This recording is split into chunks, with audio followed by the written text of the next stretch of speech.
कि हम ये रूम में बानी। ए रूम के खिड़की दूर से ही चमकत रहे, बस समझ गई नहीं कि हमार जान यही में बाड़ी। अच्छा मतलब तोरा यहाँ में डर ना लागल?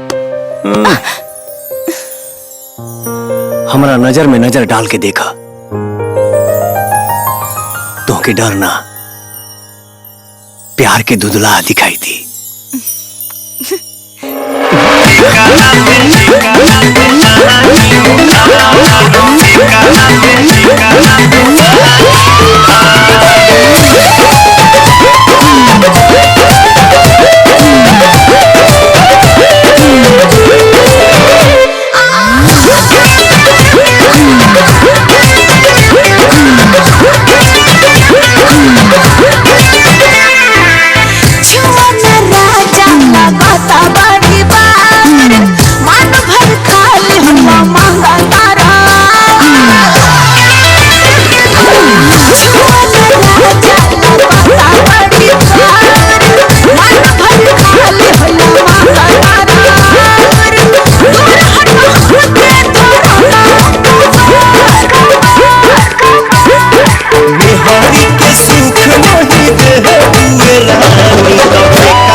प्रॉपर्टी के जो अरे हटावा बाबू भैया जी तनी कुछ तो नहीं से सलाह मशवरा करे जी भैया तनी आओ जी जी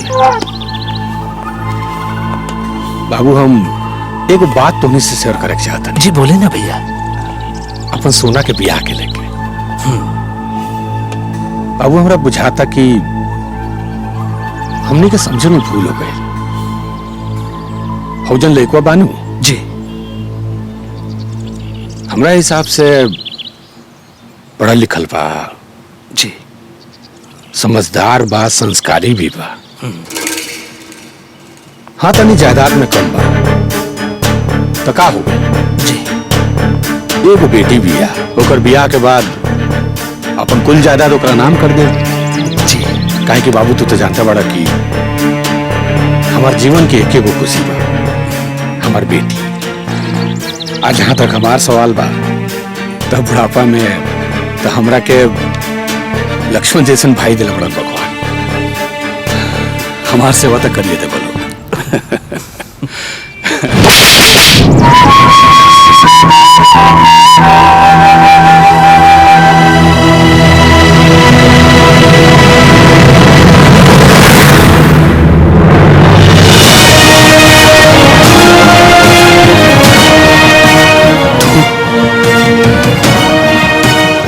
हाथ उठाओला। अब तो हाथी भी उठाई भाई साहेब।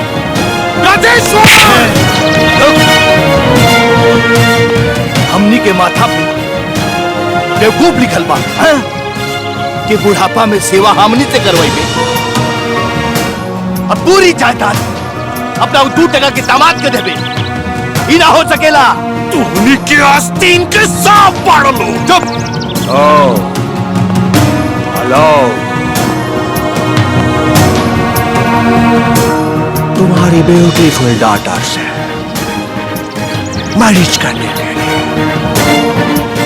मैं अपनी लूसी को लंदन में छोड़ के आया, और तू बोलता है कि तुम इसकी मैरिज उसके बाद विजय से करेगा। नो नो पापा, ये सब क्या होता? बेबे, जो भी हो रहा है अच्छा हो रहा है। अब पूरी प्रॉपर्टी हमनी के होगी। तुम मरते मर जाए, लेकिन तोहनी के नामे फूटी कौड़ी तक ना कर। फूटी कौड़ी ना, अरे पूरा ले पूरा। फूटी कौड़ी। आदरणीय भाई साहब के चला गाड़ी में ले चला, डाला ले चला।